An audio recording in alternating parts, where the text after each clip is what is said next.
Welcome to Groups this week. As a church, we exist to help all people become fully devoted followers of Jesus. And we believe doing life together is a crucial part of that journey. Now, during this time, we're going to unpack and dig deeper into the sermon we've heard this past week. Let's dive in as we continue to grow in our faith, knowledge, and love of Jesus together. All right, well, welcome everybody. Pastor Brad here with Reverend Dr. Pastor David. Representing two seasons. I'm summer season, and he is still in the spring with the sweater That's a good on.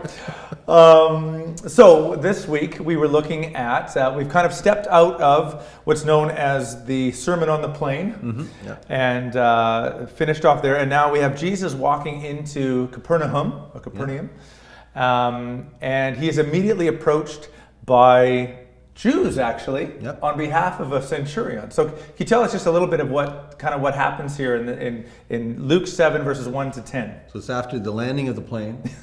Yes. This takes place. Yeah, it's an interesting story, and it's a story that again you get familiar with until you actually look at it a little carefully, and it's like, this is strange stuff, because the central figure in this is a centurion. Right. Who, by the way, is a military leader. He is the leader of 100 soldiers. We know that, the Roman Empire military presence was not super welcomed in first century Palestine, and so the fact that the sympathetic person in the story is a Roman centurion, a military leader, is quite astounding. He's also rich, so he's not blessed are the poor. He's quite rich. But the interesting thing is that there are Jewish leaders who are interceding on his behalf. I find that very interesting. So they come and they say, you know what? Basically, they come and they say, can you help this guy out? His servant is sick. He's actually a good guy. He's generous, and he, by the way, built our synagogue. So we should actually be kind to him. So, but it's interesting because a centurion is in so many ways an outsider. He's outside of God's covenant. He's outside of the God's preference for the poor. He's outside so he's a complete outsider. And yet he's brought into the story of salvation, which, again, I think is a reminder to us whenever we feel like we're on the outside and too far on the outside for God's grace. And you always think when Luke's writing, too, of course, Greek writer, right? So you think he's probably identifying with the centurion a little bit. Absolutely. Like, this is part of my group that's been welcomed into this story. But the centurion just has this amazing... First, I love that he sends Jewish elders kind of like to pave the way. Maybe he has a sense that they would talk him up, which they do. He loves our nation. He's paid for a synagogue. But even when he does it, and even actually after the Jewish elders, then there's friends that go ahead, and then him. So what happens? So the Jewish elders, they speak to Jesus. Jesus, all right, I'll go. And but then the centurion's like, oh man, somehow he knows he's coming. Right. And he sends out his buddies, and he says, don't come. You don't need to. You don't need to go. I'm a man under orders, under authority. I tell people to go. I tell them to come. I tell them to do this. You're the same. And so basically what he's saying is like, I'm not worthy to have you come to my home. Right. But also, so he has this pretty accurate view of himself. Yes, that's what I was like thinking. He does have a good view of himself. He's just like, who am I, that you would even come into my home? I'm not worthy. But then he also has a beautiful picture of who Jesus is. Because in some ways, and this is why I think Jesus says at the very end, he says, I've never seen this kind of faith before in all of Israel.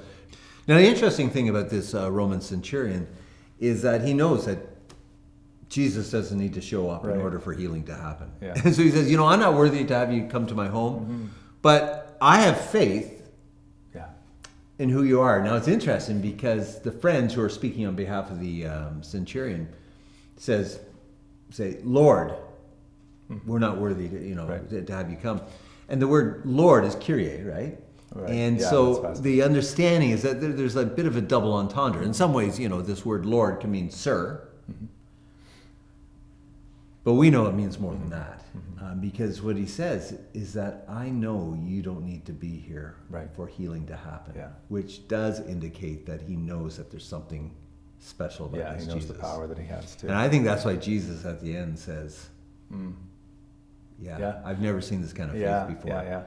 I love the mix between this unbelievable humility and yet a clear understanding of who he is and the power that he has. But he calls on Jesus to come.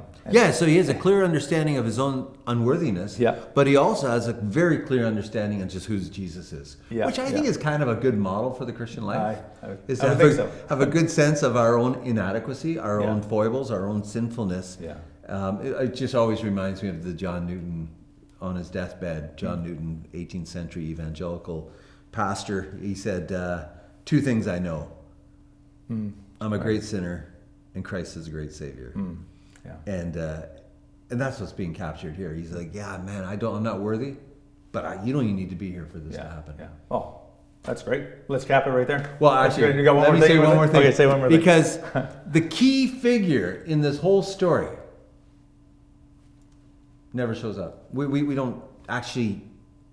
We don't meet him. That's right. He's a servant who's sick. Yeah. The whole story is about the servant who's sick.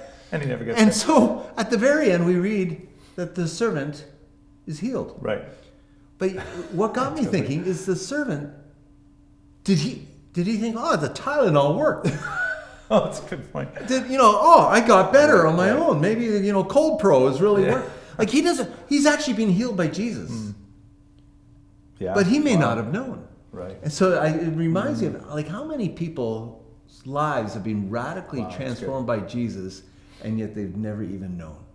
Because people have been interceding for them. Praying for them. Oh, that got me thinking. That's good. Yeah. Anyhow, there's so much in this passage. Plenty to talk about. All right. Thanks for joining us. Have a good meeting. Hope you enjoyed the teaching today. If you're wanting to follow along with the community group's discussion guide with your group, you can head to cachurch.ca/media, where you can find the discussion guide. Not only are there questions there related to the sermon, but there's also prayer prompts that relate to the passage or the topic that we were talking about, and practices that you can, on an individual level or a group level, begin integrating into your life to not only bring the knowledge into your mind, but to begin living it out.